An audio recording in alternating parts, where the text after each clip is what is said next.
some truly bizarre and disturbing crime cases. My name is Liz and today is True Crime Tuesday. It's also Valentine's Day, so happy Valentine's Day everyone. I hope you all are having an amazing day. If not, I'm sure it's probably not as bad as the Valentine's Day that these people had back in 2010.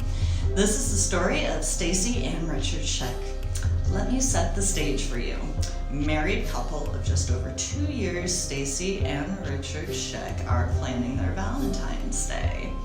Stacy suggests they meet in Belton Bridge Park, which is a place that they had discovered while motorcycling together, to exchange gifts and have some alone time. Stacy had 3 children, 2 of which Richard had adopted as his own, so they had to get creative sometimes. Stacy worked as an office administrator at the Georgia Spine and Neurosurgery Center, and Richard was a graphics designer. Currently, Stacy's grandparents needed continuous care, so on the night in question, Richard and Stacy were at their house and Richard was cooking dinner for everybody. While wrapping things up there, Stacy told him that the nurse relieving her was running late and to just head to the park ahead of her and she would just meet him there. Once she was ready to meet him, she pulled out her phone to let him know she was on her way, smiled at the Happy Valentine's Day text she saw from her friend Lenitra, and started over to Belton Bridge Park. When she got there, she saw Richard's truck. It was running, his headlights were on, but she didn't see him in the driver's seat. And when she got closer to the truck, she saw him lying there next to it, and she could tell right away that he was deceased. Richard had been shot 5 times, twice in the head and 3 times in the chest. Frantically, Stacy called 911. Here is a clip from that call. Oh my God, please, I need help right now. He's been shot. He is dead. He was just left my head. He just left my bed. We were meeting again to do Valentine. As soon as I pulled into the park, I saw his truck. As soon as I pulled down, I could see him laying on the ground. I can't live it. Okay. I can't live it. Tragic.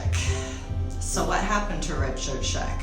Richard was described as a fun-loving man who loved hot air balloons and motorcycles. He was the den leader of Boy Scouts where Stacy's boys attended, and he was by all accounts just a great guy, and it didn't make any sense that someone would want him dead. But from the looks of the crime scene, someone did. You see, police described the 5 shots that Richard Scheck received as complete overkill, and it was clear from the crime scene that he wasn't robbed. His wallet was undisturbed and he had $40 sitting right in the dash of his truck. So either Richard was really just in the wrong place at the wrong time, or somebody wanted him dead. Stacy had just found her husband on Valentine's Day in the park with 5 bullets in his body. And understandably, she was devastated. But she was devastated because she ordered 1 clean shot to the head, and she requested her hitman, Mr. Results, make it look like it was a robbery. That's right, Stacy hired a hitman to take out her husband. But why? Police would piece together what happened, starting with tire tracks left at the crime scene, along with deleted emails and files they were able to recover from Stacy's computer. Richard was Stacy's 5th husband, but it seemed that the other 4 marriages ended under normal circumstances, or at least they didn't end in ordering a hit on the guy. So why kill husband number 5? To this day, the reason remains unclear, and this part makes the case pretty bizarre. Initially, Stacy was maintaining her innocence, but being very open about the affair she was having with another one of her co-workers, Juan Reyes. Here's a clip of her discussing that situation with law enforcement on the night her husband was murdered. When did the affair start?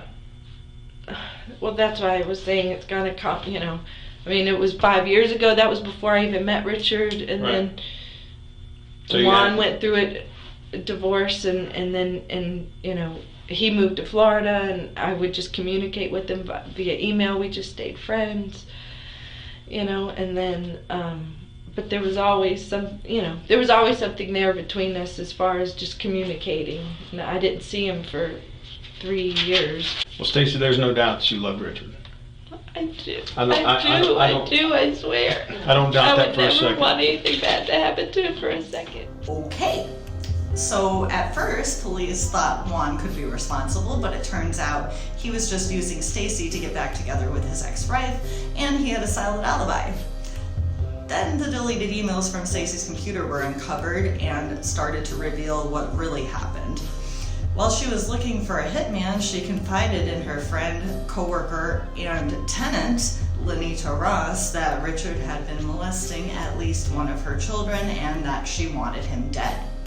Lenitra mentioned to Stacy that her on-again, off-again boyfriend, Reginald Coleman, would sometimes work as a hitman under the name Mr. Results.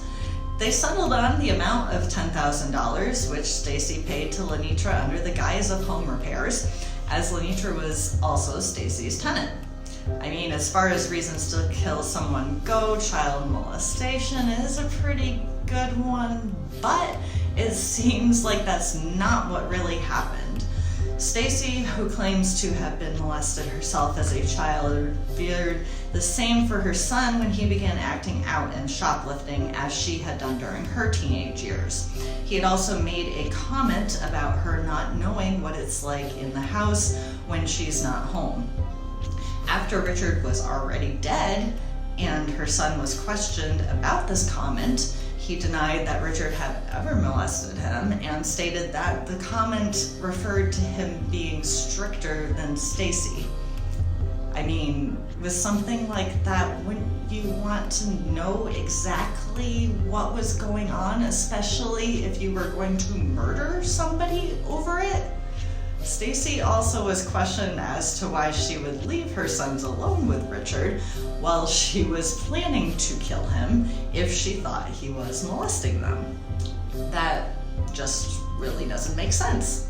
She didn't stand by the story either, later telling police that she feared losing custody of her children if she divorced Richard, which is really kind of another extreme. But what she never gave as a reason was Richard's $560,000 life insurance policy, which she would have inherited. Now, Stacy was described as very money-minded and the breadwinner of her family, and she was supporting her boyfriend Juan. She was also able to just pay $10,000 to have her husband killed. However, that car that ultimately helped police uncover the truth about what happened that night originally belonged to Stacy, and she had given it to the hitman as part of the deal, but she was supposed to have sold it to help pay for her parents' care. So $560,000 couldn't have looked too bad when she was thinking about leaving Richard. So Stacy was or appeared to have been all over the place, and to this day no one really knows for sure why she chose to have her husband brutally murdered. Let me know what you think in the comments. Stacy pleaded guilty to malice murder in 2012 and was sentenced to life in prison without the possibility of parole, where she remains today. She avoided the death penalty by testifying against Lenitra and Reginald, who also received life without parole. I will leave you with a comment from Richard's sister describing Stacy. She was such a cowardly woman that couldn't keep herself in control and had never had anyone that stood up to her. When you get too much power and control, you just believe you can do anything. So sad. Well, that's gonna do it for today's story, but I want to leave you on a more positive note, so here is a quick story from a girl named Jenny who is a nurse in Wisconsin. She was working late on Valentine's Day and was bummed out because she wanted to spend it with her boyfriend, but they were planning on celebrating the next day. When she finally got out of work, her car was covered in balloons and streamers and stuffed animals and chocolates and even 12 frozen solid roses on the front seat. She described this as perfect. Well, thank you so much for joining me today. If you did like today's video, please be sure to subscribe. And again, happy Valentine's Day. Bye!